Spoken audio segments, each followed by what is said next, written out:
Com você que acompanha a TVC, a TV Correio da Manhã, nós iniciamos mais um programa Na Mira, comigo, Fernando Veloso. Mas antes de iniciar o programa dessa semana, eu quero registrar aqui o nosso agradecimento à audiência que multiplicou em mais de 10 as visualizações na entrevista da semana passada.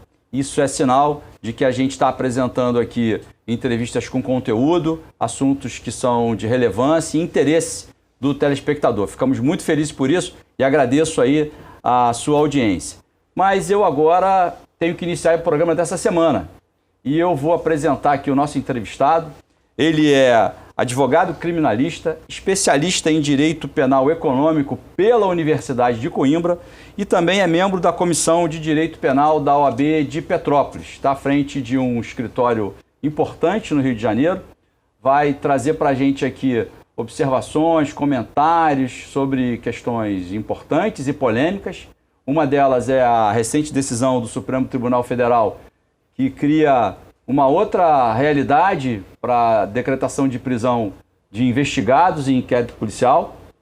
O nosso entrevistado também é especialista em prevenção em fraudes, então ele vai falar aqui sobre diferentes modalidades de fraudes e como a gente pode evitá-las. Mas eu já falei demais na apresentação, quero agora dar as boas-vindas ao Dr. Paulo Klein. Seja bem-vindo ao programa Na Mira com Fernando Veloso, Paulo. Muito obrigado, Fernando. Fico muito feliz pelo convite, né? Um programa importante, onde vai discutir aí temas de segurança pública, que é algo relevante para a nossa comunidade, né? Especialmente no estado do Rio de Janeiro, que sofre tanto com esse tema.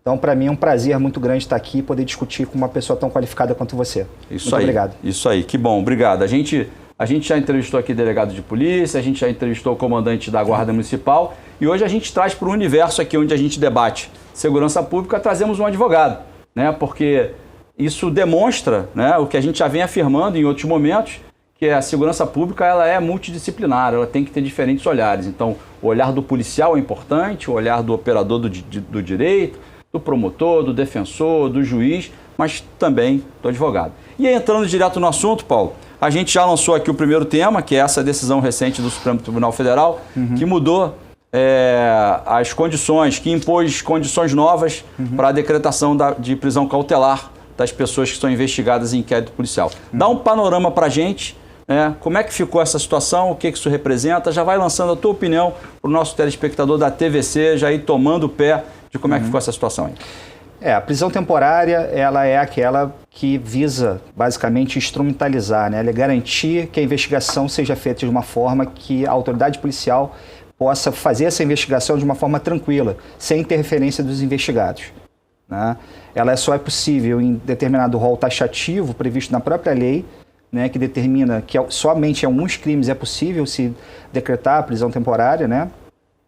E ela é possível pelo prazo de 5 dias, em alguns casos renovado por mais 5. E nos casos de homicídio, ela pode ser decretada por até 30 dias, renovada por mais 30 dias. Na verdade, essa decisão do Supremo, muito embora tenha sido, por algumas pessoas dita como polêmica, na verdade é uma consolidação daquilo que a doutrina e a própria jurisprudência já vinham entendendo, né? Que, primeiro aspecto que foi, de certa forma, dito como inovação, mas não é bem uma inovação, que é a questão da contemporaneidade. O que é isso? O fato que daria ensejo ao pedido de prisão precisa estar ali contemporâneo, ou seja, um fato ocorrido há 1 ano, há 6 meses atrás, não pode dar ensejo a uma prisão agora, né? Não faz sentido que um fato ocorrido lá, vamos dizer, um homicídio ocorrido em janeiro do ano passado. Só agora a autoridade policial resolve pedir a prisão desse investigado para a elucidação do crime. Até pode acontecer, mas não faz muito sentido se esse fato aconteceu no ano passado, só agora a autoridade policial, depois de 1 ano, vai representar por essa prisão. A não ser que haja um fato relevante, né, tenha descoberto no decorrer da investigação que ao longo desse 1 ano, esses investigados tenham tentado atrapalhar a investigação. Deixa eu pedir uma pausa aqui. Pois não. O Dr. Paulo tem muito conhecimento e eu vou tentar desacelerar um pouco para aquele telespectador que não faz parte do universo da segurança pública. Perfeito. Então a gente está falando de uma prisão cautelar, que é aquela prisão que acontece a pessoa não foi condenada ainda, não Isso. teve julgamento. Tem uma investigação, alguém é suspeito. Não tem nenhum processo, muitas vezes. Não tem nem processo. Isso ainda está em âmbito policial, não foi para a justiça ainda. Então a polícia está investigando ali um fato, Sim. tem suspeitas de que determinada pessoa ou pessoas estão envolvidas naquele fato. Isso. E aí o delegado entende, ou o promotor entende, que há necessidade da prisão daquele suspeito. Isso. Então isso é chamada prisão cautelar. Isso. Essa decisão do Supremo recente, agora da semana passada, impôs alguns outros requisitos que, à vista de algumas pessoas, complicam, dificultam um pouco mais essa prisão cautelar. É uma prisão provisória. Ninguém foi considerado culpado ainda. Perfeito. E aí o doutor Paulo está colocando para a gente que uma dessas inovações seria essa contemporaneidade. Contemporaneidade, que vem a ser algum fato novo, mais recente, contemporâneo. Isso. Então, se aconteceu alguma coisa no passado há muito tempo, a polícia só descobriu agora. Isso. E ela diz, olha, eu preciso prender por conta desse fato que aconteceu lá atrás, há um ano atrás, o Supremo está dizendo, não pode não. Não pode mais. Tem que ser um fato novo. Vamos entrar numa polêmicazinha aqui, doutor Paulo? Claro, por favor. O doutor Paulo, advogado, está dizendo que essa é a regra que impera. A lógica, né? A exceção é a prisão. Perfeito. A regra é a liberdade. Perfeito. Mas isso não complica a investigação, doutor Paulo? Porque vamos levantar uma hipótese de um caso grave, né? E que a polícia só tomou conhecimento desse fato, né, hoje, mas ele aconteceu há muito tempo atrás. Perfeito. Então ele não vai atender o requisito da contemporaneidade, de fato novo. Mas o fato não deixou de ser grave e não deixou de haver necessidade da prisão ao olhar da polícia daquele investigado. Como é que fica essa situação? A contemporaneidade é em relação à necessidade, não em relação ao fato. Isso é importante destacar. Tá? Existe uma diferença e você pontuou muito bem agora. Então esclareceu melhor até para mim aqui. Perfeito. A contemporaneidade em relação à necessidade daquela medida e não em relação ao fato. Então isso. Entendeu? Isso. Talvez não tenha ficado muito claro nessa minha primeira exposição, mas agora acho que ficou muito claro. Então vamos lá. O fato é antigo. Isso. O fato pode ser antigo. Isso. Mas a necessidade da prisão, ela é atual. Perfeito. É atual. Ou seja, essa pessoa se apresentava perigosa ou ela apresentava um risco qualquer para a investigação. Ela podia interferir em outras testemunhas. Descobriu, por exemplo, a polícia está lá investigando, que seja, há um ano esse fato, né? Estou dando um exemplo de um ano. E agora a polícia, no curso da investigação, descobriu que um dos acusados está destruindo prova. Descobriu isso agora? Só está acontecendo agora. Né? Então está ali numa interceptação telefônica autorizada pela justiça, está sendo monitorado, e aí ele pegou lá uma conversa entre dois acusados, falando, olha, vamos lá, vamos destruir um documento importante aqui e tal. A polícia descobre esse fato, o delegado, né, ele bota isso na investigação, relata isso e representa, porque aí é contemporânea, aquela necessidade é imediata de cessar aquela conduta criminosa ali. Né? Então aquela crítica de quem está fazendo, dizendo, olha, mas o fato antigo que é grave e tal, não é isso. Não é isso. O que tem que ser recente, o que tem que ser novo é a necessidade daquela prisão. Exatamente. Tem que se apresentar como nova. Exatamente. Se essa pessoa era um risco à investigação lá atrás, a polícia vai precisar demonstrar que ela continua sendo um risco hoje. Perfeito. Então não elimina, ou seja, ele era um obstáculo, ele poderia ser um obstáculo para a investigação lá atrás. E a polícia demonstra que ele continua sendo um obstáculo para a investigação, está presente o requisito aí. Parece que foi apresentado, até foi sustentado pelo ministro Gilmar Mendes. Isso. É isso? Porque o que muitas vezes acontecia, essa prisão temporária é muitas vezes utilizada como uma antecipação de culpa. Mesmo sem nenhuma necessidade contemporânea, às vezes um fato antigo, às vezes a investigação ganhava corpo, se identificava a autoria e materialidade daquela investigação, a autoridade policial às vezes representava pela temporária e essa temporária depois era convertida em prisão preventiva, que depois eu posso explicar um pouco melhor a diferença entre uma e outra. Mas o que acontecia era uma antecipação da culpa, porque o cidadão começava a responder o processo já preso. Né? E isso, junto à opinião pública, acabava ganhando uma relevância, né, muito grande. E não se apontava, a autoridade muitas vezes não apontava, o Ministério Público, o delegado, não apontava a necessidade daquela prisão naquele momento, porque o fato era antigo. Então, o Supremo, já alinhado à boa doutrina, disse o seguinte, olha, então a contemporaneidade tem que estar ligada à necessidade daquele momento. Eu não posso justificar com base na gravidade abstrata do crime, isso não é suficiente, porque o crime é grave, se o crime é grave, a pena é alta. E aquela coisa do endereço... fornecer endereço, residência certa? Sim, normalmente quando você está acompanhando o investigado, o advogado, ele quando é dirigente, ele já, na ocasião que leva o cliente para depor, ele já deixa isso consignado no depoimento, né? O endereço dele é onde ele pode ser encontrado para intimação, dizendo que, inclusive, ele se coloca à disposição da autoridade policial para prestar qualquer outro esclarecimento que se faça necessário. Isso é uma forma do advogado esvaziar um requisito de prisão.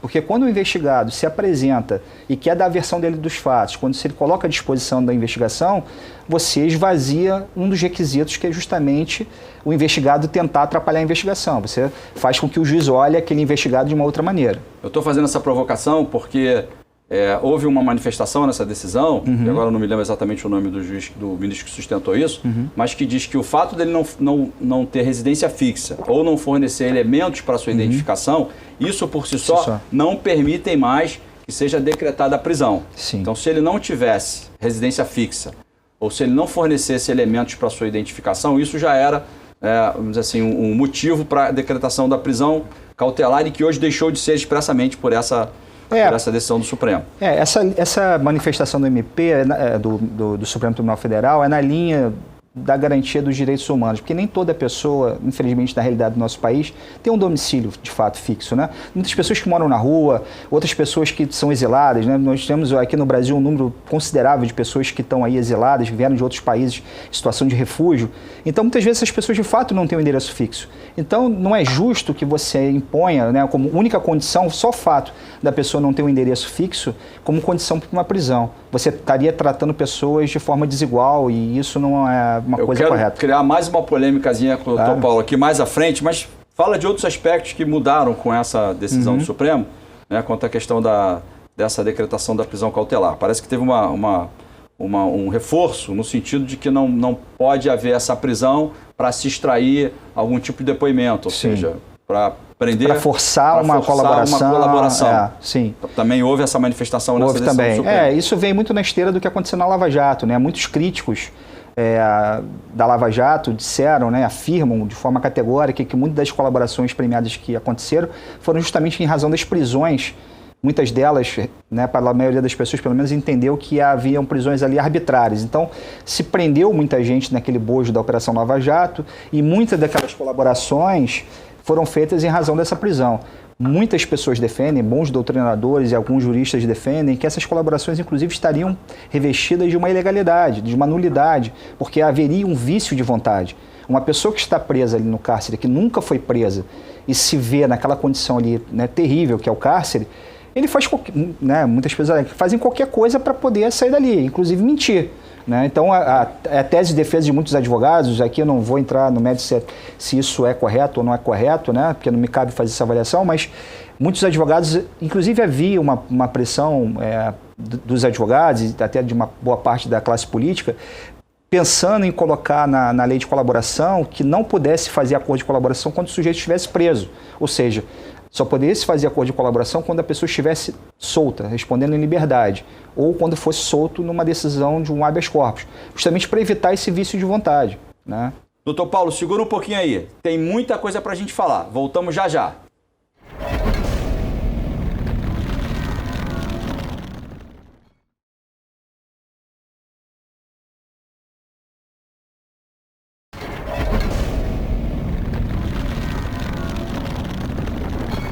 Foi rapidinho, a gente já está aqui de volta com o Dr. Paulo Klen, advogado criminalista, especialista em fraude. Mas, doutor Paulo, a gente está falando aqui com um telespectador da TVC, da TV Correio da Manhã. A gente tem operadores do direito, a gente tem policiais, a gente tem pessoas que são mais antenadas com os assuntos da segurança pública, e a gente tem pessoas que são leigas, que são de outras áreas do conhecimento, né? Da engenharia, da medicina, e conhecem isso de uma forma mais superficial. E aí eu tenho que ser um pouco provocativo. Claro. Parece não haver dúvidas de que quando a gente restringe, né, o Instituto da Delação Premiada, da colaboração premiada, da delação, só as pessoas que estiverem em liberdade, a gente enfraquece o poder do Estado de extrair dessas pessoas informações que vão desmantelar quadrilhas, né, que vão resgatar, vão recuperar valores altos que foram desviados dos cofres públicos e tal. Essa é a leitura que o cidadão faz. Sim. E aí eu queria, não só do advogado, né, experiente, criminalista, né, que conhece o mundo do direito, mas assim, como é que o direito explica isso para o cidadão, né, de que está na defesa, né, de um direito, né, da pessoa, né, um direito humano, mas, por outro lado, fragiliza um direito da sociedade de ter, né, de ver o seu aparato de Estado, através da polícia, do Ministério Público, da Justiça, recuperar muitas vezes recursos valiosos que podiam ser empregados na educação, na segurança, no transporte, na saúde. Né? O Estado fica mais amarrado, fica aí algemado. Como é que a gente explica para o cidadão isso, doutor Paulo? Eu acho que é uma questão de equilíbrio. Né? Eu acho que houve excessos, sim, mas esse instrumento não pode ser demonizado. Eu não demonizo esse instrumento. Eu acho o instrumento um instrumento importante, sobretudo quando você fala de pessoas que, em algumas ocasiões, não fizeram um crime meio de vida. Muitos empresários ali, eles falam, eu fazia parte do jogo, existia um jogo, né? Se eu não participasse daquele jogo, a minha empresa não ia existir, né? Eu não ia trabalhar. Enfim, mais uma vez, eu não quero entrar aqui no mérito se vale a pena participar do jogo ou não, mas o que eu quero dizer é o seguinte, não são pessoas que você olha e fala assim, é um criminoso, vive num crime de vida. Ele fazia parte do jogo, ele fazia um contrato, chegava lá, era pressionado por um determinado agente público, falou assim, olha, eu só vou pagar isso aqui se você me der um pedaço desse contrato. Se você não me der, você não vai receber. Ah, mas eu já prestei serviço, eu tenho meus funcionários para pagar, como é que eu faço? Isso não nos remete a uma outra palavra que eu acho que já ouvi, e quero citar aqui artigos, né? Eu deixei de citar isso aqui no início do nosso programa. Dr. Paulo, ele, vez por outra, ele escreve artigos e são publicados, escreveu inclusive artigos sobre esse tema, né? E eu vou colocar o link aqui também, né? Eu não posso esquecer disso, que a gente tem que anotar aqui, que eu vou colocar o link do artigo que o Dr. Paulo escreveu. Mas eu quis fazer uma provocação, essa não foi a provocação não, a provocação era outra, na realidade. Quando você diz, né, de agentes públicos e grandes empresários, você fez referência a uma grande operação que mudou o cenário, né, da própria política nacional, né, na medida em que chegou a altos escalões do poder, né, mostrou para o cidadão comum, para aquelas pessoas que vivem do seu salário, né, que são corretas e tal, ficaram assim, como pode isso? Existir, né? Fortunas, rios de dinheiro serem desviados e eu aqui... trabalho a beça, pago imposto a beça e não tenho escola para meu filho, não tem nada. Eu não tenho um hospital, vou lá, espero dias, eu não consigo, enfim. Né, as pessoas ficaram e ficam indignadas com isso. E aí a provocação que eu quero te fazer é a seguinte, quando a gente vê uma decisão dessa do Supremo, né, que ao olhar de alguns ela dificulta a ação do Estado, e aí muitos vão dizer, agora é que os bandidos vão ficar soltos mesmo, porque agora a polícia está algemada, porque agora não pode prender para ele confessar, né? E a gente está tentando explicar, né, um pouco isso, colocar luz nesse assunto. E por outro lado a gente vê, né, operadores do direito, defensores, né, dessa medida, dizendo que ela traz, na realidade, justiça, na medida em que as pessoas são tratadas de uma forma mais digna. Mais adequada. Né? Mas será que a gente não... talvez essa indignação do cidadão... E aqui eu estou pegando uma procuração, ninguém me deu procuração, mas estou falando aqui, tentando repercutir o que eu imagino que possa estar passando pela cabeça das pessoas agora. Eu sou delegado de polícia, né? O doutor Paulo é advogado, é criminalista e conhece esse sistema. Então a gente traz uma carga do nosso olhar, da nossa história. Eu sou delegado há 20 anos. Né? Tenho uma história antes disso como empresário, então... de ser alvo desse tipo de coisa enquanto do outro lado do balcão, né? Mas será que o que traz tanta indignação para o cidadão comum não é o fato de essas coisas, né, essas mudanças, serem colocadas em prática em razão de grandes criminosos do colarinho branco, vamos dizer assim, criminosos que não estão nas favelas, né? E elas acabam prejudicando, na realidade, ou melhor dizendo, elas acabam impactando naquele pequeno criminoso que é o que no dia a dia atrapalha a vida do cidadão. Né? Aquele cara que vai lá e bota o arma no vidro do carro dele para levar um telefone, aquele que comete uma violência contra o filho do cidadão e tal. Aí, essas regras têm que valer para todos. Né? Mas elas são feitas... né, na discussão dos grandes casos, como o senhor mesmo citou agora. Só que elas acabam impactando em todos. E aí a polícia, quando trabalha a microcriminalidade, aquele criminoso comum ali pequeno, ela tem que aplicar a mesma regra. Né? Será que não é isso que causa tanta indignação no cidadão? Porque ao cidadão que está ouvindo a gente aqui, ele ouve, né, sobre essas grandes operações e tal, quando o senhor passa no noticiário, quando alguém comenta e tal, mas o dia a dia dele é aquela preocupação. Né? Eu vou para o meu trabalho, vou pegar meu carro, será que naquela esquina lá costuma ter sempre, né, os garotos assaltando ali, dei um telefone para o meu filho, será que vão roubar o telefone do meu filho de novo? Essa é a preocupação, né? A mulher, saber se a mulher está segura, se ela pode sair da academia ou sair do trabalho e vir andando para casa, passar naquela rua que é mais deserta e tal. Essa é a preocupação dia a dia das pessoas. A preocupação das pessoas não é a Lava Jato. Sim. Muito embora isso impacte, né? Se milhões são desviados, a pessoa não vai ter hospital e tal. Mas isso não está no dia a dia. E aí quando elas veem que essas mudanças acabam acontecendo por conta desses grandes criminosos, que não estão nas ruas no dia a dia, mas que causam um estrago até muito maior do que o que estão nas ruas, mas acaba incomodando, acaba trazendo uma fragilidade, aí o cidadão olha para isso e vê assim, pronto, agora é que vai ter gente roubando na rua mesmo.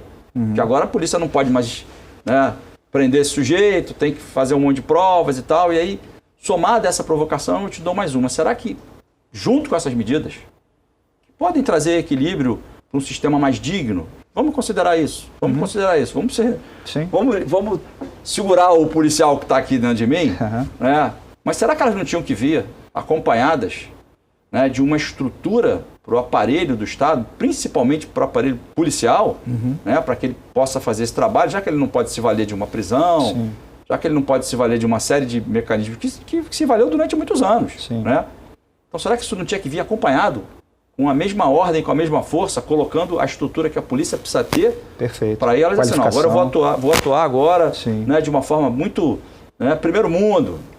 Dinamarca. Qualificar o profissional, dar ferramentas a ele de investigação. Assim, acredito que sim. Primeiro ponto, primeiro aspecto, eu acho que são crimes diferentes que têm tratamento diferente. Acho que uma das grandes críticas, por exemplo, em relação ao colarinho branco, essas operações da Lava Jato, foi que ela acabou destruindo empresas grandes, que uma empresa Odebrecht chegou a ter 30 mil funcionários, hoje não tem menos de 3 mil funcionários, mudou até de nome. Foi uma empresa que causou tanto mal ao país, se viu que por conta da corrupção causou tanto mal ao país, mas a destruição dessa companhia também causou muito mal, porque você imagina, são 27 mil famílias que foram jogadas aí na rua. Então, a grande crítica... Ao invés de criminalizar as pessoas responsáveis pela empresa, é como se... Eles continuam milionários. Então, assim, a grande crítica foi essa, por que não expropriar a empresa? Então tá bom, família, essa família aqui é uma empresa familiar. Essa família vai ficar fora da companhia, essa companhia não é mais dessa família. Uma encampação. Essas ações aqui vão ser colocadas no mercado, vai se estruturar uma operação para ela ir ao mercado e ela não vai mais ter participação dessa família. Essa família está impedida, inclusive, durante um determinado período, X anos, de entrar no mercado financeiro, no mercado de ações, ou ter qualquer empresa, como é um falido, uma pessoa que tem uma empresa falida, ela não pode participar de uma sociedade, de nenhuma empresa durante um determinado período. Então seria isso, essa família ficaria impedida de novamente participar e o patrimônio dela pessoal responderia por essas ações criminosas, porque o que se viu é que essas famílias continuaram milionárias, essas famílias que detêm a participação nessas companhias continuaram com o seu patrimônio intacto e o que foi destruído foi a empresa. O que foi dado como pagamento, os pagamentos que foram feitos em favor do Estado e da União foram com o patrimônio da empresa. O patrimônio pessoal deles não foi mexido. E isso eu achei, na minha avaliação, muito errado. Como se a gente estivesse traduzindo isso para o cidadão comum, onde a prisão doeu. Sim. Certamente a prisão doeu, porque foram pessoas Alguns foram presos também, nem todos foram presos. Outros conseguiram negociar isso. Isso antes. Fizeram lá através dos instrumentos jurídicos e tal. Mas é como se a gente ouvisse o cidadão comum, porque a sabedoria, Sim.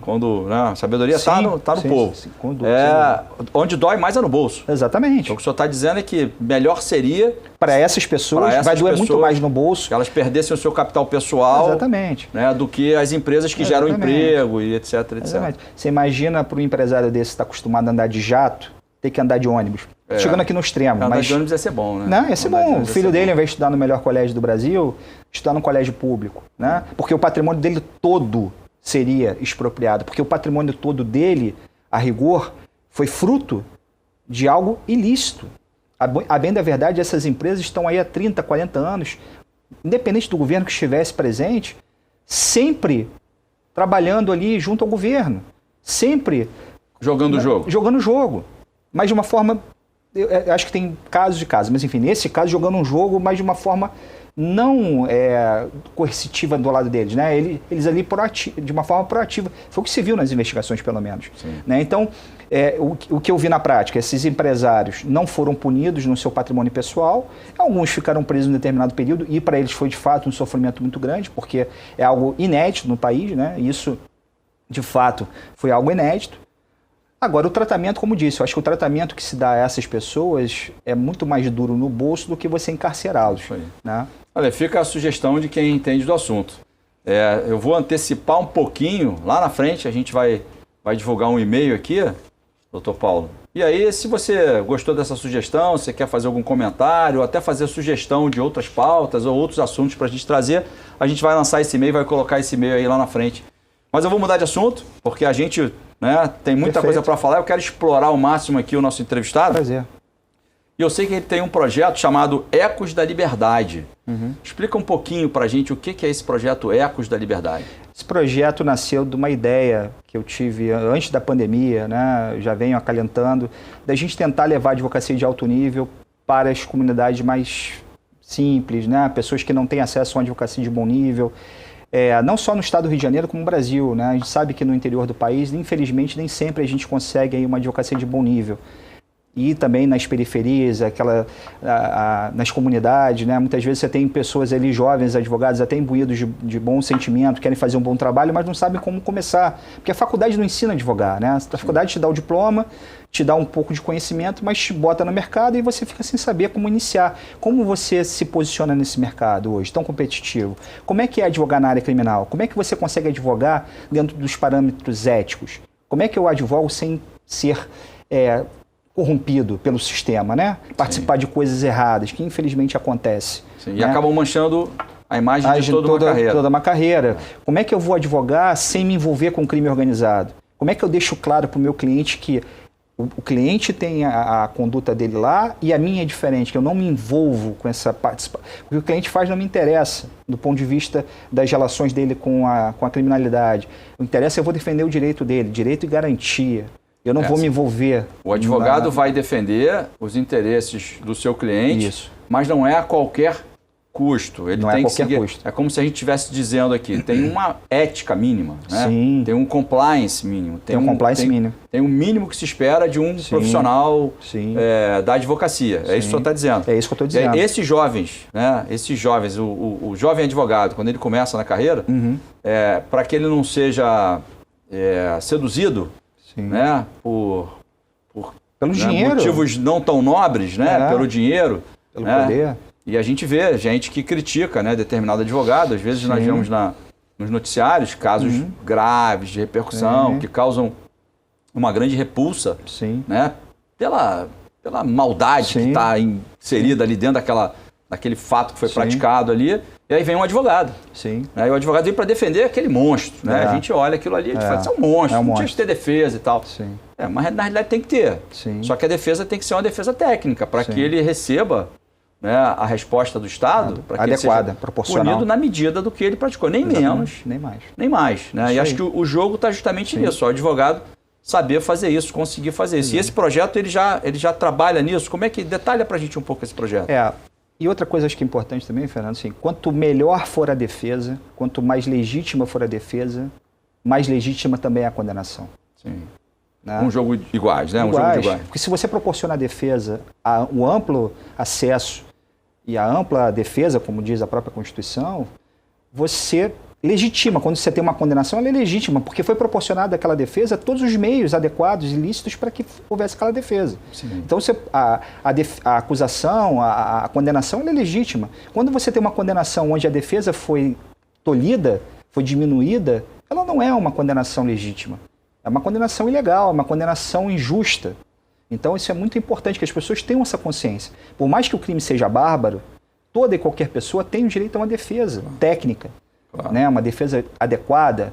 Né? Claro, o que uma sociedade quer é um criminoso punido. Né? Ninguém quer a impunidade. Nem um advogado não quer. Vale isso com injustiça, porque nós precisamos, né, ter em mente o seguinte, hoje é ele, amanhã podemos ser nós. Né? Então a gente pode se ver envolvido em alguma questão, a gente tem que ser tratado.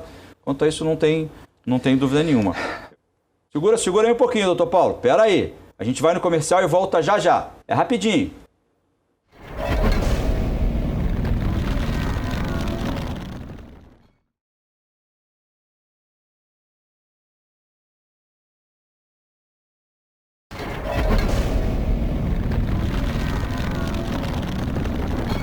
Você que continua acompanhando a gente aqui na TVC, na TV Correio da Manhã. Vamos lá, doutor Paulo tem muito para falar com a gente ainda. Eu quero lançar um outro assunto, mas eu não sei se você... Podemos pular de assunto? Podemos pular de assunto. Eu ia falar aqui sobre fraudes. Teve um aumento expressivo nas fraudes, né? Isso aumentou muito durante a pandemia. Então tem muita gente sendo vítima. Tem os golpes antigos, golpe do motoboy, golpe WhatsApp, do cartão clonado, WhatsApp, etc. E outros novos, fraudes bancárias. Mas eu vou deixar uma expectativa para a gente falar disso depois. Ótimo. Esses crimes aumentaram aí, quase que dobraram do ano de 2020 para 2021. Mas eu vou pular esse assunto e vou falar de um outro que tem a ver com uma informação importante, bacana para você, telespectador aqui da TVC, da TV Correio da Manhã, para você ter. No estado do Rio de Janeiro, a gente perde muitas vidas com as mortes no trânsito. Uma outra questão que é muito grave também é a violência contra as mulheres. E a gente vê uma série de iniciativas boas nesse sentido, para dar mais assistência, para dar mais acolhida às mulheres, para que elas tenham mais motivação, para que elas se sintam mais seguras para denunciar e tal. E me pareceu importante, Paulo, a gente dar informação para as pessoas de como é que anda isso na área onde elas vivem. Então, o Instituto de Segurança Pública, ele tem um espaço lá chamado ISP Cidades, ISP Cidades. Eu vou colocar o link aqui para você acessar também. E aí eu trouxe alguns números para mostrar a importância disso, e esses números que eu vou citar aqui vão estar, a gente vai colocar uma imagenzinha para ilustrar isso, eles estão ao alcance de qualquer pessoa. Eu fiz do estado do Rio, mas você pode fazer do município onde você mora, você pode desdobrar isso para bairros. Experimenta lá que você vai ver que tem muita informação acessível lá. Você tem aquele amigo que gosta de falar de segurança pública, que gosta de dar palpite, que gosta de dizer que é ele que tem a razão, por isso, por aquilo. De repente, você orienta o teu amigo também, fala, olha, vai lá consultar, que eu estava assistindo um programa lá na Mira com o Fernando Veloso e ele citou isso. De repente, o teu amigo, ou ele não vai ser tão enfático nos argumentos, ou quem sabe ele vai ter até mais argumentos para ser até mais enfático. Mas, enfim, nós tivemos no estado do Rio de Janeiro, no ano de 2020, que é o último ano que esse espaço lá, o ISP Cidades, atualizou, nós tivemos mais de 17 mil lesões no trânsito, no estado do Rio. Nós tivemos mais de na realidade foram 2.081 mortes no estado do Rio só no trânsito. Foram mais de 1.150 pessoas que foram flagradas dirigindo ou crimes cometidos, ou colisões, ou lesões cometidos com uso de álcool. Isso representa aumentos aí da ordem de 40%. Mortes no trânsito. Se você quiser comparar, saber o município onde você mora, tem um ranking lá que esse ISP Cidades ele dá pra gente, é fácil de consultar. E aí eu verifiquei lá que o primeiro nesse ranking, Paulo, o município que mais tem mortes com acidentes de trânsito é o município de Itaboraí, com uma população de 242 mil pessoas. No ano de 2020, a taxa por 100 mil habitantes, que é aquela taxa que mede proporcional, então ela pode ser comparada com um município que tem até muito mais população. Foi de 23 mortos a cada 100 mil habitantes, em Itaboraí. E a gente sabe que tem rodovias que cortam o município lá, pode ser das rodovias e tal. Só que aí no mesmo ranking, a gente tem o município de Volta Redonda, que tem 270 e poucos mil, quer dizer, quase a mesma população de Itaboraí. Já a taxa de mortes por acidente de trânsito em Volta Redonda é menos da metade, é de 10 a cada 100 mil habitantes. Então eu fiquei pensando assim, essa informação está ao acesso de todos. Você quer saber se o seu município, onde você mora, se tem mais mortes por trânsito, menos mortes por trânsito? É um dos dados, tem vários outros. E eu quero falar sobre a violência contra a mulher também, Paulo. Perfeito. E ouvir a tua opinião. E aí a gente está falando de estupro, exploração sexual, feminicídio e várias outras violências contra a mulher. Num ranking de cidades com mais de 100 mil habitantes, ou seja, só as cidades grandes, as maiores do estado do Rio, a gente tem um outro município, que é o de Itaguaí.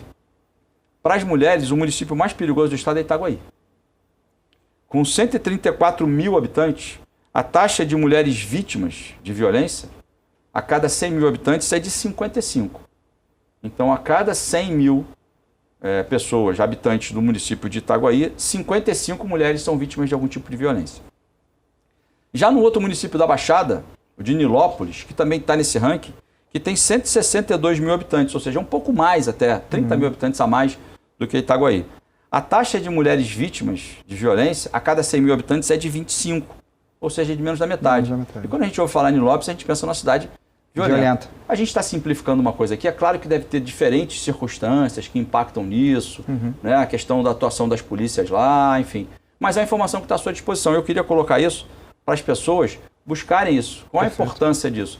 Você busca isso lá, você vai ter conhecimento disso, você vai poder cobrar as autoridades locais, o delegado de polícia, o comandante do batalhão, ou você vai ter conhecimento que determinado crime na tua localidade, no município onde você mora, ele está diminuindo ou ele está aumentando, porque dá para ver isso também. Perfeito. Então, acho que essas informações são muito relevantes. Queria colocar isso e a gente está falando aqui de trânsito, né? A gente fala muito de morte por arma, por isso, por aquilo, mas o trânsito também mata muito. Mata muito. Né? E quando a gente vê uma discrepância como essa, quer dizer, municípios que têm lá as suas diferenças e tal, mas como é que pode um ter mais do que o dobro de mortes do que o outro? Tem alguma coisa que um está fazendo melhor do que o outro. Talvez bons exemplos devam ser copiados. E aí, nós não vamos conseguir fazer isso, mas o telespectador vai lá no site do ISP, no link que a gente está colocando, consulta lá o que for do seu interesse, né? E se você achar que a informação é boa, comenta, né? Copia, né? Difunde esse vídeo para aquele conhecido seu, para aquele amigo seu que gosta de falar sobre segurança, gosta de falar sobre morte no trânsito, violência contra as mulheres. E aí eu estou fazendo estou gerando muita expectativa aqui. Uma coisa que eu quero explorar muito, doutor Paulo, que é a especialidade, uma das especialidades dele, que são as fraudes e como se proteger delas. Né? E eu já trago um número que também é do ISP, eu sou um consultor assíduo do site do Instituto de Segurança Pública, que, diga-se, é uma iniciativa do governo do Estado do Rio, que é um diferencial no Brasil, né? Ali é um exemplo de transparência, os dados da segurança pública estão ali presentes, tem muito dado ali, muito dado para quem é leigo, para consultar, muito dado para quem é um estudioso da área de segurança, para fazer pesquisa, para fazer estudo, está lá no Instituto de Segurança Pública. E lá nos dados do Instituto de Segurança Pública, a gente percebe que as fraudes, os estelionatos, de 2021 para 2020 aumentaram mais de 44%. Nós tivemos registros de estelionato, né? Nós tivemos em 2021 mais de 70 mil.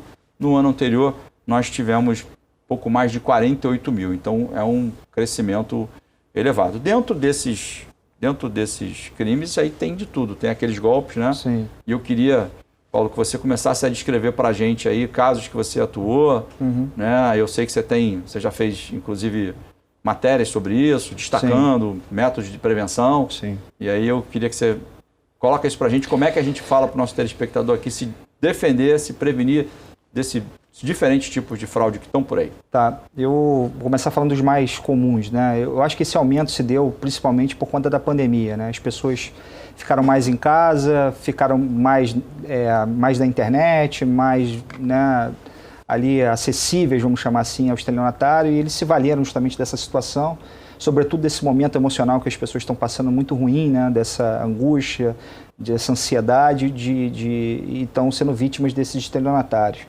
E outra coisa que também os favorece é a dificuldade de apuração desses crimes, porque muitas vezes esses crimes são praticados fora daquela comarca. Então, eu vejo muitas pessoas, por exemplo, sendo vítimas de um golpe que acontece muito pela internet, onde a pessoa no início ali começa a travar uma conversa via Facebook, uma mulher que se apresenta, ou supostamente uma mulher bonita, jovem, se apresenta, começa a conversar ali no privado com a pessoa, começa a conversar, começa a estreitar contato, daqui a pouco manda uma foto da mulher ali numa situação nua, e aí começa aquela sedução, e aí a pessoa já revela o celular e começa a trocar essas informações que ali inicialmente eram pela internet, pelo Facebook ou por outra rede social, pelo WhatsApp. Já mudou da rede social, já veio para o contato direto. Exatamente. E aí começa a troca de mensagem, e aí em determinado momento se apresenta uma pessoa se dizendo pai ou mãe daquela mulher, dizendo que ela supostamente, que não é mulher nada, né? Não é nada de mulher, mas enfim, dizendo que é pai e que a menina ali era menor de idade e que ele estaria praticando crime de pedofilia. O cidadão, se vê desesperado, fala assim, olha, eu vou botar isso na tua rede social, falando que você é pedófilo, eu tenho aqui os prints da conversa você falando com a minha filha está com um problema aqui, vou ter que botar ela internada num hospital, e o tratamento é 30, 40 mil reais. Olha aí. E aí o cara fica desesperado, muitas vezes é uma pessoa, um empresário, né, uma pessoa ali com uma imagem a ser, né, preservada, e ele cede aquela chantagem, né, aquela extorsão, e de fato deposita esse dinheiro na conta desses bandidos. É uma organização criminosa, são pessoas que estão ali realmente organizadas para a prática daquele crime, e é uma quadrilha estruturada, porque tem um cidadão que faz o contato, você tem um cidadão que se apresenta como a mulher que manda a mensagem, a suposta mão, o suposto pai, fazem vídeo, editam isso, é algo sofisticado, não é algo simples. E aí depois começa a extorsão, e aí tem uma outra parte da quadrilha que fica responsável por receber esse dinheiro nas contas e depois distribuir esse dinheiro para a quadrilha. Então, e está movimentando muito dinheiro. Quer dizer, começa como quem não quer nada, não quer nada. O cara está na rede social. Então, atenção homens, hein? Atenção homens. Sim. Os seus lindos olhos castanhos claros podem não estar seduzindo tanto assim quanto vocês imaginam. Exatamente. Né? O cara está lá na rede social, no Instagram, Sim. no Facebook. Sim. Aí, de repente, do nada... Começa a tocar fotos. Uma linda menina ali dizendo que você é um charme, você é isso e aquilo. Aí... O sujeito vê a sua autoestima ali, né, de alguma maneira fortalecida. E aí ele dá, conversa para aquilo ali, não conhece. Às vezes manda foto. Às vezes tira foto própria aí já corpo. Começa a se comprometer. Exatamente. Né, e aí quando a coisa vai evoluindo, né, a pessoa revela que na realidade, em princípio, né, diz que é uma menor de idade, aí a pessoa já fica preocupada. E aí, enfim, aí coloca... E aí aí tem uma outra parte da quadrilha que fica responsável em simular que é uma delegacia de polícia, aí manda uma intimação falsa pelo WhatsApp, o policial começa a ligar, o suposto policial, né, que na verdade é o bandido, começa a ligar, fala, aqui é da delegacia tal, eu estou intimando para o senhor vir aqui na delegacia. Só que se descobriu agora recentemente, uma organização criminosa estava fazendo isso no Rio Grande do Sul. Né? Eu ia falar justamente sobre o Rio Grande do Sul. Porque, por acaso, pessoas do meu conhecimento, Paulo, assim, já me ligaram preocupadas com isso, dizendo, olha, está acontecendo assim e tal. O que eu faço? Mas foi pelo menos umas 4 pessoas, assim, para 4, né? Porque isso está acontecendo demais. E era justamente um suposto policial do Rio Grande do Sul que mandava lá a foto de uma intimação e tal. E na hora, mandava foto da carteira. A foto da carteira, exatamente. Quer dizer, você vê que isso funciona como uma indústria. É uma né? indústria. É uma indústria. Mas você vê, teve um cliente que foi vítima de 40 mil reais. Então você bota 20, 30, 10, 5, 4, enfim. Quando você vê o volume de dinheiro, e aí dificulta, por quê? Porque normalmente esse crime, embora a vítima esteja no Rio de Janeiro, o crime se entende que é coração outro estado. Aí, nesse caso concreto, eu noticiei o fato aqui, o delegado entendeu que tinha que remeter isso para o Rio Grande do Sul. Aí a demora, porque isso não, pelas vias ordinárias, né, isso não é feito por e-mail. Então, isso é feito por malote. Para recuperar esse dinheiro, então, não vai recuperar. Como é que a gente, o que a gente sugere pro telespectador? Não caia nessa. Não caia. Primeiro aspecto, não dê conversa para pessoas estranhas na internet. Por mais que isso possa parecer sedutor, por mais que isso possa lhe dar ali um autoestima maior naquele momento, desconfie. Desconfie, sobretudo se for, né, uma mulher bonita, uma mulher jovem ali que esteja tentando com aparência, né, de tentar te atrair, né? Não que uma mulher bonita não possa te seduzir ou que queira ter alguma coisa com você, mas tome cuidado, vai verificar quem são as pessoas da relação dela, veja se tem alguma pessoa conhecida da sua relação, né? Porque é isso, você começar e nunca mande foto sua para alguém, né, que você não conhece. Se receber foto também, tome cuidado, porque pode ser de fato uma foto de uma menor e isso é crime. Você veicular, você transmitir uma foto de um menor em cenas de sexo ou cenas de nudez é crime. Às vezes as pessoas não sabem disso. Isso é importante dizer isso, porque você pode até não cair no golpe. Exatamente. Mas o mero fato de você receber aquilo, de repente repassar, ou fazer... Você já está... Independente do golpe que você pode deixar de ser vítima, mas você já está enrolado em outra coisa, né? E aí o estelionatário, sabendo disso, já manda uma foto também envolvendo uma menor, porque ele sabe que a vítima do estelionato, daquele crime, não vai comunicar. Porque assim, se eu for na delegacia comunicar que eu fui vítima de um crime de estelionato, eu vou ter que falar que eu estava trocando fotos de menor. E aí o delegado vai ter que investigar também. Há uma resistência. Há uma resistência. Então isso tudo é pensado pelo estelionatário. Então esse é o primeiro golpe que eu tenho visto muito, infelizmente, né? Principalmente, sobretudo os homens, né? Sobretudo os homens mais maduros, vamos chamar assim, né? Têm sido vítimas desse crime. Outro golpe que eu tenho visto muito é o famoso golpe do WhatsApp, onde a pessoa clona a conta do WhatsApp. Isso é uma né? febre. Isso é uma febre. Uma febre. Né? E isso é relativamente fácil de você evitar que seja vítima. Como é que eu faço para você evitar de ser vítima de um crime como esse? Só porque a maioria das pessoas devem saber, mas vamos só explicar, vamos como é que funciona. Explica mais ou menos. O golpe do WhatsApp é o seguinte, de alguma forma, há maneiras da pessoa clonar o seu WhatsApp em outro número, em outro telefone. Normalmente eles usam artimanhas, histórias diferentes, cada hora é uma história diferente, mas basicamente consiste em você recebe uma mensagem lá, um SMS, com um código, né, que foi ele tentando habilitar o seu WhatsApp em outro número, e aí só que o sistema, o WhatsApp, o seu telefone está cadastrado, ele vai mandar, né, uma senha de confirmação para o seu telefone mesmo. E aí eles já ligaram para você contando a história lá, cada hora é uma história diferente, mas dizendo, olha, para você receber esse prêmio, enfim, para alguma coisa acontecer, você tem que me dizer o código que você recebeu aí. Quando você diz esse código, o teu telefone é clonado. Aí ele passa a ter o teu WhatsApp no outro aparelho, acessa os teus contatos lá e ele começa a fazer, dependendo da variável aí do golpe, ele começa a pedir dinheiro para os amigos, enfim, começa a fazer uma série de coisas. Como é que a gente evita isso, Paulo? Só um pequeno dado também importante, porque agora eu tenho visto não só clonagem, mas o que os estados estão fazendo? Acho que as operadoras conseguiram botar algum mecanismo ali para evitar essa clonagem, e eles estão pegando um outro chip e estão pegando a sua foto que está disponível na internet e colocam naquele número.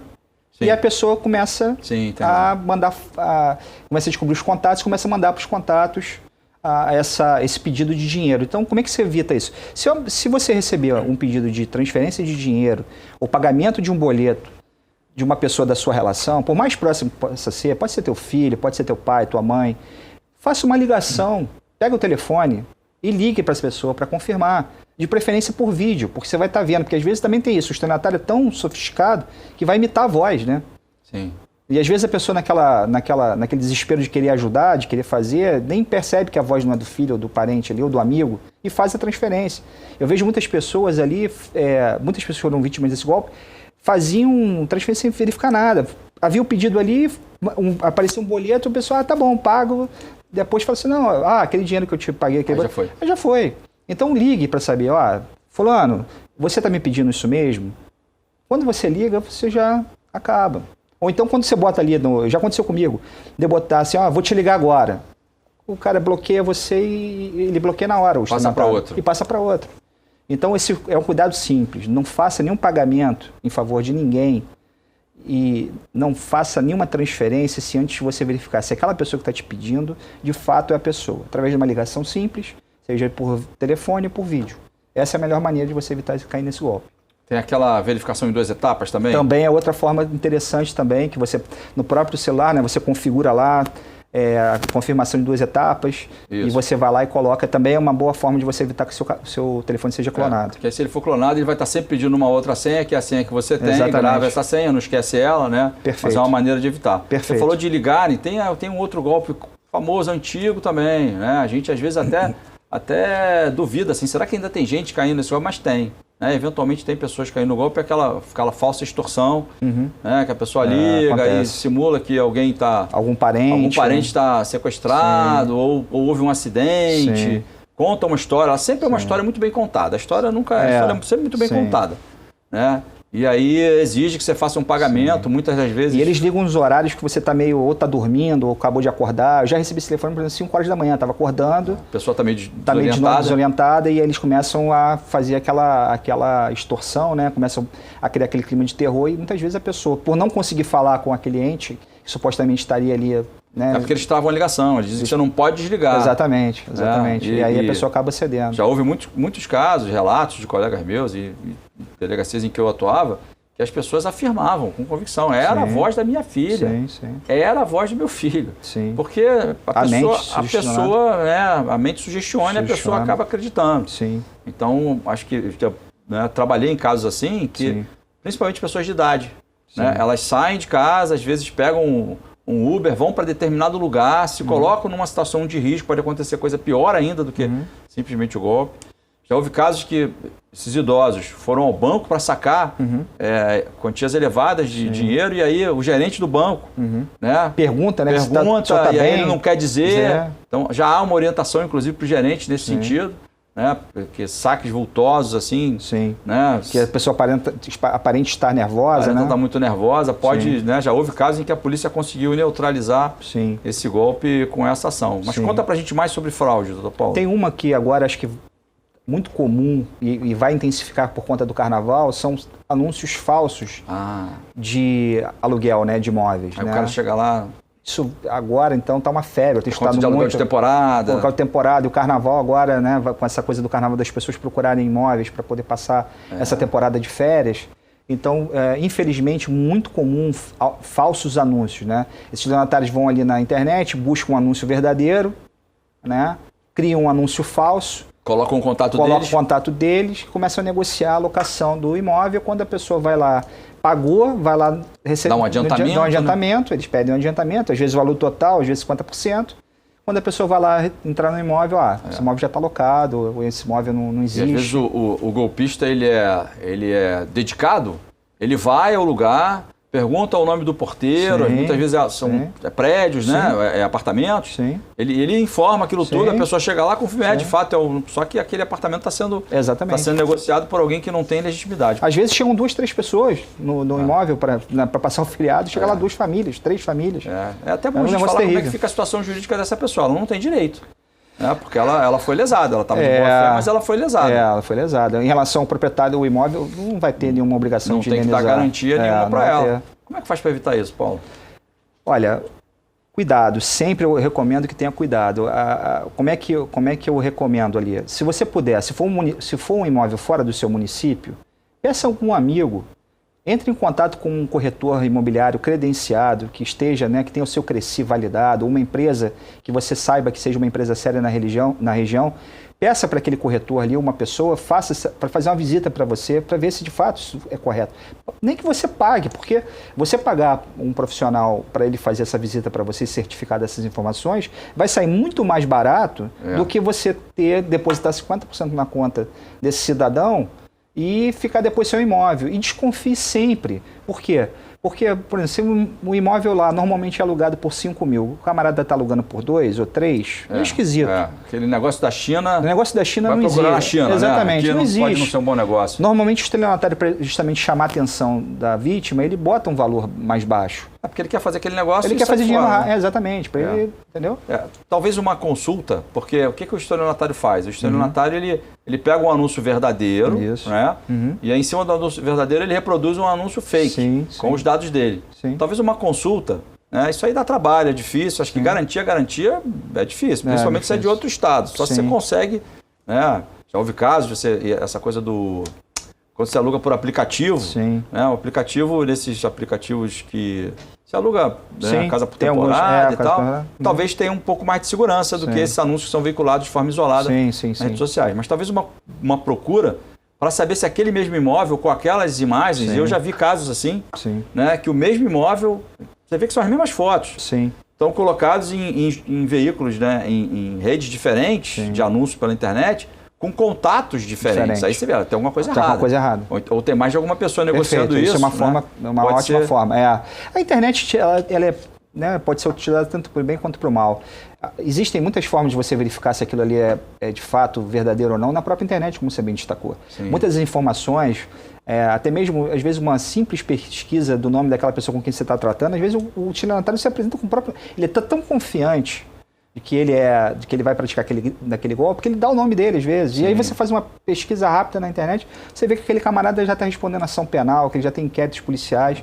Então, é mais raro isso acontecer, mas assim, às vezes acontece. Às vezes acontece isso, uma verificação simples, como você disse, em mais de um site, às vezes num e o outro.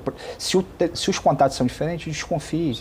Peça ao proprietário para mandar um comprovante de propriedade. Se eu estou negociando com o proprietário, tá bom, quem é o senhor? Sou fulano de tal. Tá bom. O senhor pode me mandar, por gentileza, um comprovante que o senhor é proprietário do imóvel? Desculpa, porque está com muita fraude. É uma medida, é uma boa medida. O senhor pode provar, por favor? E na dúvida, né? Na dúvida. Entre perder um bom negócio, né? Aquele negoção bem mais barato, entre perder um bom negócio e ser vítima de um golpe, porque se a gente está falando de pessoas que vêm de outro estado, vamos imaginar aí, a pessoa veio com a família e tal, para passar um feriado, um final de semana, e quando chega lá, né? Quando foi lá buscar, pagou, não é. E às vezes aqui, vem com filho. Vai acabar indo para a delegacia, vem com filho, com criança, vai ter uma despesa extra. Sim. E vai ter ali o seu feriado frustrado ali, né? E às vezes não vai ter onde ficar, porque às vezes você pega um momento que a cidade está lotada, nem o hotel vai conseguir ficar. E aí como é que faz? Então, né? Entre um bom negócio, perder um bom negócio e não ser vítima, na dúvida não faz. Na dúvida não faz. Na dúvida não faz. Mas tem muito mais golpe por aí, não tem não, Paulo? Tem. Olha, por incrível que pareça, doutor, até hoje as pessoas ainda caem no golpe do bilhete premiado. Bilhete premiado. Até hoje. Até hoje. Eu lembro de uma quadrilha que foi presa aqui no Rio de Janeiro, deve ter um ano mais ou menos. Deu golpe em vários idosos aqui na Barra da Tijuca. Eles se apresentavam, aquele golpe, né? Se apresentam para as pessoas que não conhecem. A pessoa, normalmente o alvo são pessoas idosas que estão saindo de agências bancárias. Vem um cidadão aparentemente humilde, muito humilde, supostamente quase analfabeto, às vezes dizendo até analfabeto, dizendo que foi ingênua, falando que veio do interior, está ali não sabe como é que vai sacar ganhou um prêmio ali da loteria, não apresenta às vezes até um jornal, uma montagem, né, para provar que ele ganhou aquele prêmio, né? E aí diz o seguinte, olha, eu não sei, eu não tenho documento, eu não sei como é que eu faço para sacar esse dinheiro, ganhei aqui 50 mil reais, mas é o seguinte, eu não tenho como sacar esse dinheiro. Se você me desse 5 mil ou 10 mil reais, eu vendo esse bilhete de pessoa, o senhor vai lá e saca, porque qualquer um que se apresente com esse documento aqui pode ir lá sacar. A pessoa vê aquela facilidade, né, fala assim, poxa, eu vou dar aqui 5 mil, vou receber 50, tá bom. Vai lá dentro, volta na agência, saca o dinheiro, entrega o estelionatário, pega o bilhete, e quando, evidentemente, vai na agência para sacar o dinheiro do prêmio, não é verdadeiro. E, infelizmente, isso é muito comum ainda. Hoje em dia é muito comum ainda. Paulo, como delegado de polícia, uma postura que eu sempre adotei, é porque quando a gente narra essa história assim, né, o telespectador está lá, está aqui acompanhando a TVC, está no programa aqui na mira com o Fernando Veloso, doutor Paulo Klein e tal, e assim, mas eu não vou cair num golpe desse, né? Isso é muito simples, pelo amor de Deus. É óbvio que não. Mas não é bem assim. Não. Então, uma postura que eu sempre adotei com o estelionatário, ele é extremamente perigoso. Então, eu nunca fiquei frente a frente com ele. Porque se a gente pergunta alguma coisa a ele enrola a gente de uma maneira, porque ele tem resposta para tudo. E a resposta é sempre muito bem. E você começa... Né? Então, eu sempre mandava alguém, falando, vai lá e pergunta isso. Aí a pessoa voltava e me respondia, não, olha, eu tô assim, mas não faz sentido. Não, o policial ficava envolvido. Né? Porque são sedutores. Eles são sedutores, eles são muito habilidosos. Então, não fica imaginando aí que é tão fácil de passar, porque as pessoas caem, né? É muito comum. Então, ligado no golpe do bilhete premiado. Outro também que eu tenho visto muita fraude com boleto bancário. Né? Boleto bancário. Você recebe um boleto bancário, às vezes, de fato, você tem lá um compromisso, né? E você recebe aquele boleto. E aí, se você for verificar, por exemplo, que as informações não batem, né? Eu sempre falo, fique atento às informações. Normalmente, às vezes você fala assim, você recebeu um boleto por exemplo, do Banco Itaú. Né? Quando você vai ver a numeração lá do código de barra, a numeração não é do Banco Itaú, é de um Banco Bradesco, por exemplo. E como é que a gente faz para saber qual é a numeração do Itaú e do Banco Bradesco? Essas informações estão disponíveis na internet. Basta que você coloque lá no Google, né? Coloque a informação, número do banco, né? Números de banco. Ele vai vir a relação do Banco Central, do site do Banco Central, existe essa informação. Dá um pouquinho mais de trabalho, de pesquisa. Dá um pouco mais de trabalho. Demora um pouquinho mais, mas de repente deixa de... É fundamental. Recebeu um boleto, né? Ali tem a numeração que está lá em cima, o Bradesco é 237, o Itaú é 341, né? Isso aí a gente já sabe até de cabeça. O Banco do Brasil é 001, salvo engano. Banco do Brasil 001 e por aí vai. Então, só que aí a numeração ali está dizendo que é Banco Itaú, mas a numeração é de outro banco. Isso é uma informação que muitas vezes não confere. Outra informação é o seguinte, eu tenho um compromisso para pagar com um banco, sei lá, um banco determinado. Né? Eu fiz um crediário com uma determinada loja. Né? Aí... Quando eu vou lançar para pagar o boleto na minha conta, eu vejo que o beneficiário não é aquela empresa. É um cidadão, José da Silva. O beneficiário daquele pagamento. Isso a gente percebe quando está fazendo o pagamento ali. Isso, vai aparecer Vai aparecer, confere, né? Normalmente todo site tem isso. Confere, as informações conferem. Exatamente. Normalmente o que a gente faz? Confere, sim, tá? Exatamente, nem olha. Né? Confere. Exatamente. Então você está fazendo o pagamento lá. Eu faço pagamento da escola do meu filho ali e sempre vem lá o nome da escola. Eu vejo se é o nome da escola. Exatamente. Porque também tem isso. A gente recebe boleto, vai pagando tudo. Sim. Né? Está tão acostumado com aquilo. Todo mês eu recebo, todo mês eu pago a escola dele, todo mês eu pago isso, a luz, né? etc., o condomínio. E aí, no meio disso, alguém descobriu por algum motivo, que aí é uma outra história, Sim. sabe que você tem aquela conta para pagar ali, aí atravessa um boleto, você recebe aquilo ali, Sim. ou joga aquilo na tua caixa de correio também. Também. Então, a gente está tentando cobrir todas as situações aqui. Sim. Aí você pega aquilo no automático, você vai lá e paga. Então, ou dá para alguém pagar também, ou né? dá para alguém pagar. Então, é sempre recomendável olhar confirma se a todas as informação informações. está ali, se ela está batendo. Não bateu, teve dúvida, confere, liga para o beneficiário daquilo, Isso. tenta conferir aquilo, né? Sim, sem dúvida. Doutor Paulo, a gente está caminhando já para o final, tinha vários outros, acho que eu acabei travando demais a expectativa, tinha muito mais coisa para a gente falar com o doutor Paulo aqui, para explorar ele contra essa questão das fraudes, mas você não precisa ficar chateado comigo, porque eu vou publicar uma cartilha, vou colocar o link para acessar uma cartilha no link descritivo aí do YouTube, a gente vai colocar uma cartilha com alguns dos crimes que a gente citou aqui e vários outros. E aí eu deixo aqui à sua disposição, se você tiver alguma dúvida, se você quiser recomendar alguma coisa, se você quiser fazer algum comentário, fica à vontade para responder a gente por um e-mail que a gente vai publicar também. O e-mail vai estar aparecendo, vai aparecer aí no seu link. Ele é namirafernandoveloso@gmail.com. Vai estar aí no descritivo do vídeo para você poder se comunicar com a gente. Doutor Paulo, a gente está caminhando já de fato para o final. Eu queria deixar aí quase um minuto para você dar uma fala para a gente, que se você se dirigindo ao cidadão, se dirigindo ao telespectador da TVC, da TV Correio da Manhã, com o teu conhecimento, que você conhece como advogado criminalista, à frente de importantes ações que muitos já assistiram até na televisão. Primeiro, eu queria te agradecer o convite mais uma vez. Eu acho que esse programa é fundamental para a gente trazer aqui ao conhecimento da sociedade assuntos da área de segurança pública que são relevantes, para a nossa sociedade, especialmente o cidadão do Rio de Janeiro que é vítima, dessa violência que, infelizmente, está sendo sempre muito grande, e ataca em todas as frentes. Então, esse tema sempre é muito importante, essa discussão é muito relevante e fico muito feliz de poder participar. Eu acho, Fernando, que acreditar que a polícia é a única solução para a criminalidade, eu acho que é o grande problema da nossa sociedade. A polícia é só uma parte da solução. Nós precisamos investir muito em educação, e educação precoce.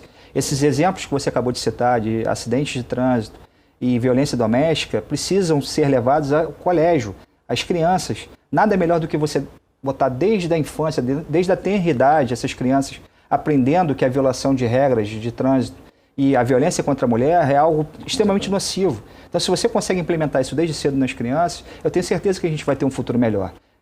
Então, acho que esse é o recado que eu posso deixar. A gente deveria investir mais em educação e isso vai ter reflexo na segurança pública. Vai ter mais. Qualquer dia desse, o doutor Paulo está voltando aqui, a gente agradece.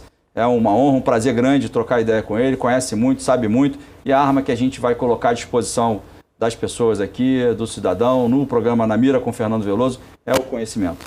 A nossa preocupação sempre é trazer conteúdo, discutir, você concordando ou não, mas a gente está colocando conhecimento aqui, que acho que é isso que conta, e as pessoas formam a sua própria opinião, e aí fazem as suas críticas ou não.